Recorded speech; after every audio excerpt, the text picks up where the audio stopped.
মাত্র ৮ বছর বয়স। যে বয়সে স্কুল, খেলাধুলা আর পরিবারের সঙ্গে আনন্দে থাকার কথা, সে বয়সে নির্মম নির্যাতনের শিকার হয়ে প্রাণ হারায় মাগুরার শিশু আসিয়া। বহুল আলোচিত এই ঘটনা ও হত্যা মামলার এবার চূড়ান্ত সিদ্ধান্তের অপেক্ষা।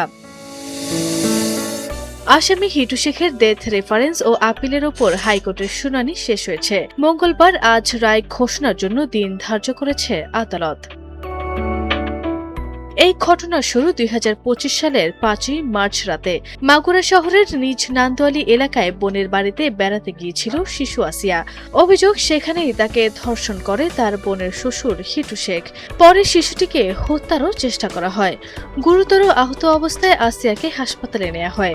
শেষ পর্যন্ত ঢাকার সম্মিলিত সামরিক হাসপাতালে চিকিৎসাধীন অবস্থায় মৃত্যু হয় তার। ঘটনার পর শিশুর মা বাদী হয়ে হিটু শেখ সহ ৪ জনের বিরুদ্ধে মামলা করেন। তদন্ত শেষে ২০২৫ সালের ১৩ এপ্রিল আদালতে অভিযোগপত্র দেয় পুলিশ। এরপর ২৩ এপ্রিল অভিযোগ গঠনের মধ্য দিয়ে বিচার শুরু হয়। রাষ্ট্রপক্ষের সাক্ষ্য দেন ২৯ জন। মাত্র ১৩ কার্যদিবসে শেষ হয় মামলার বিচারিক কার্যক্রম। ১৭ মে মাগুরার নারী ও শিশু নির্যাতন দমন ট্রাইব্যুনাল রায় ঘোষণা করেন। রায়ে প্রধান আসামি হিটু শেখকে মৃত্যুদণ্ড এবং ১ লাখ টাকা জরিমানা করা হয়। তবে অপর ৩ আসামিকে খালাস দেয়া হয়।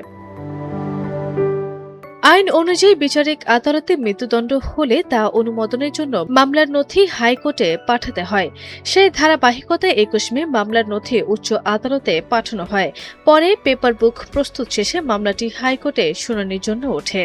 অবশেষে সোমবার শেষ হয়েছে ডেথ রেফারেন্স ও আপিলের শুনানি। আজ এই রায়ের দিকে তাকিয়ে আছে আসিয়ার পরিবার, স্বজন ও সংশ্লিষ্টরা। হাইকোর্টের সিদ্ধান্তে বহুল আলোচিত এই মামলার পরবর্তী অধ্যায় কিভাবে এগোয়, সেটি এখন দেখার বিষয়।